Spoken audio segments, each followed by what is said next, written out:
संविधान की व्यवस्था के बाहर जा करके ईडब्ल्यूएस का 10% आरक्षण दे दिया आपने। उसमें कोई रोक टोक सुप्रीम कोर्ट की, किसी कोर्ट, हाई कोर्ट की नहीं हुई। लेकिन जो अति पिछड़ों को लंबे समय से 2005 से जो यहाँ रिजर्वेशन मिल रहा है पंचायत नगर निकाय चुनाव में, वो भी चुनाव घोषित हो गया, बीच में आपने रोक दिया। 17 साल से आप लोग हैं, जिस ट्रिपल टेस्ट की बात करके आरक्षण को खत्म किया गया, 17 साल में क्यों नहीं हो पाया? तो 17 साल में सुप्रीम कोर्ट क्यों नहीं रोका? इसके पहले मुखिया का चुनाव हुआ था।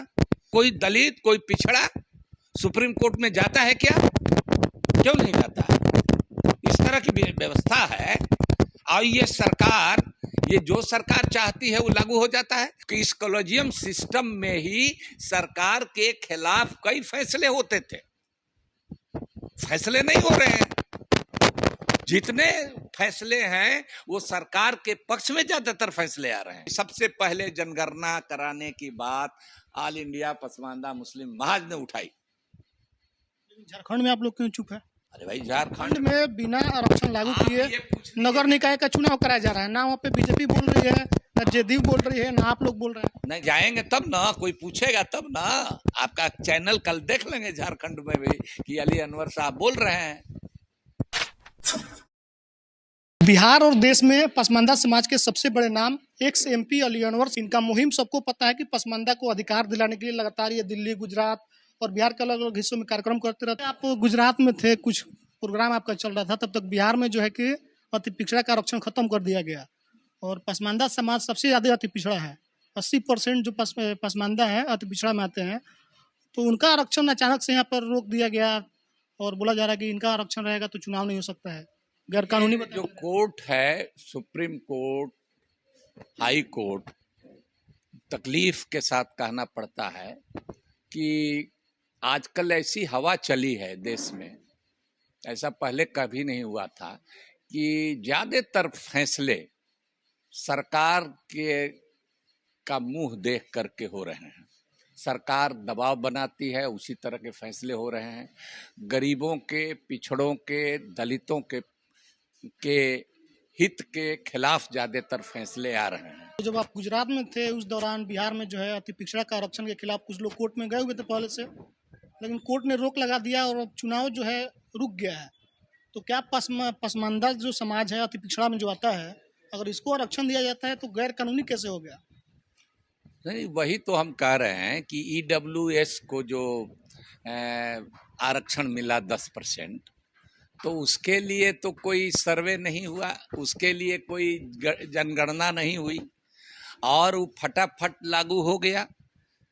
तो भाई जो भी, वही इसीलिए कह रहे हैं कि न्यायपालिका से लेकर सरकार की तो तिरछी नज़र है ही। दलित पिछड़ों को हर तरह से दबाया जा रहा है और उनके हकमारी की जा रही है, लेकिन उसमें मुस्लिम भी शामिल है, सभी धर्म के लोग शामिल हैं और सब लोग परेशान हैं। लेकिन जो कमज़ोर आदमी होता है उस पर कोई भी आफत मुसीबत, चाहे प्राकृतिक आपदा हो, चाहे मैन मेड हो, सरकार कोई जुल्म जाती करे, वो सब में जो कमज़ोर तबका है सबसे उसको ज़्यादा नुकसान उठाना पड़ता है। तो ये बात माने इसका तो अब इससे बड़ा उदाहरण क्या हो सकता है कि जो संविधान की व्यवस्था के बाहर जा करके ईडब्ल्यूएस का 10% आरक्षण दे दिया आपने। उसमें कोई रोक टोक सुप्रीम कोर्ट की, किसी कोर्ट, हाई कोर्ट की नहीं हुई।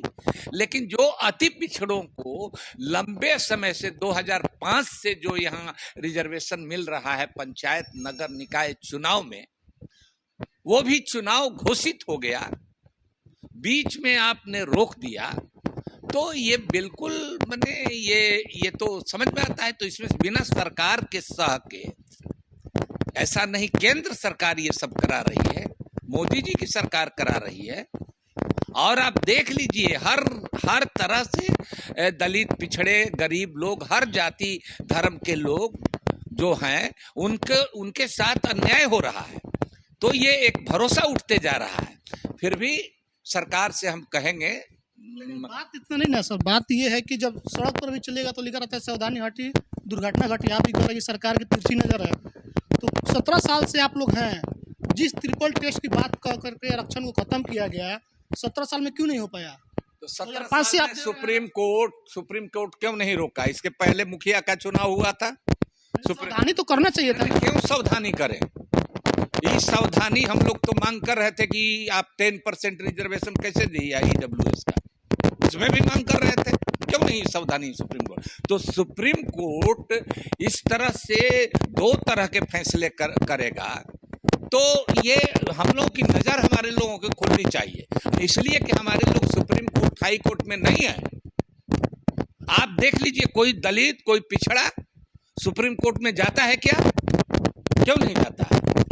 इस तरह की व्यवस्था है। और ये सरकार, ये जो सरकार चाहती है वो लागू हो जाता है। अब 27% आरक्षण तो है। मैं 11.5 साल एमपी रहा हूं, हम लोग जाते थे 27% ये आरक्षण हो या शेड्यूल कास्ट का आरक्षण हो, शेड्यूल ट्राइब का हो, जितना कोटा है वो भी फुलफिल नहीं होता है, बैकलॉग रहता है। हम लोग पेरते थे अफसर को, और यहाँ तो सब खत्म, रिवर्स गियर में सब चीज गाड़ी चल रही है।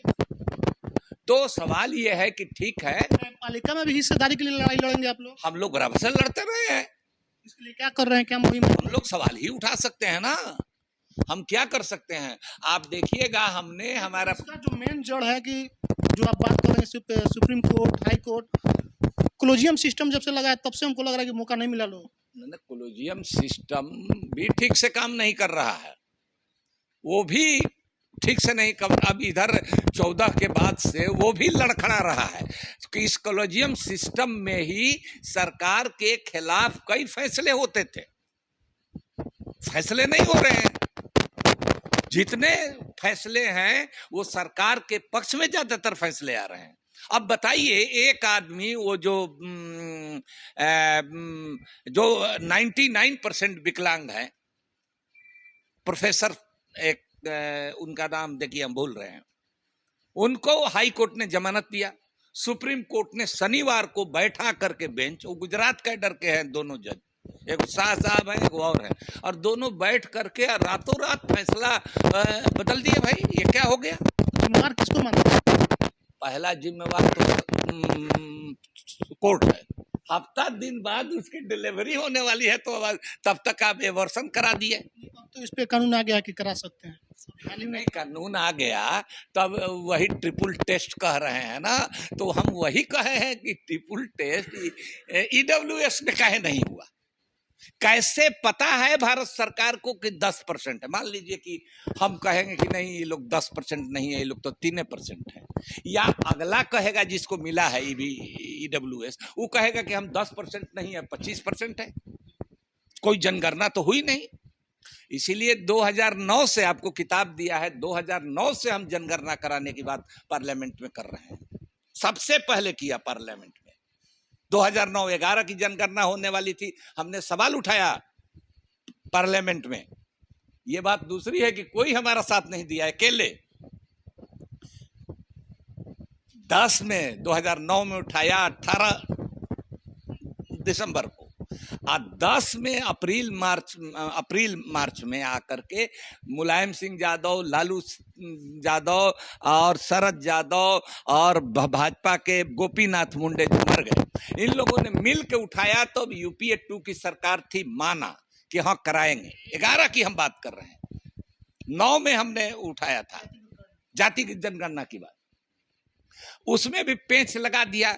जो जनगणना का कानून है उससे अलग हटा करके किया, उसका कोई नतीजा नहीं निकला। तो हम जनगणना, यहाँ बिहार में भी सबसे पहले जनगणना कराने की बात ऑल इंडिया पसमानदा मुस्लिम महाज ने उठाई। झारखंड में आप लोग क्यों चुप है? अरे भाई, झारखंड में बिना आरक्षण लागू किए नगर निकाय का चुनाव कराया जा रहा है, ना वहाँ पे बीजेपी बोल रही है, ना जेडीयू बोल रही है, ना आप लोग बोल रहे हैं। नहीं बोलना चाहिए, हम लोगों की कमाई का नतीजा है।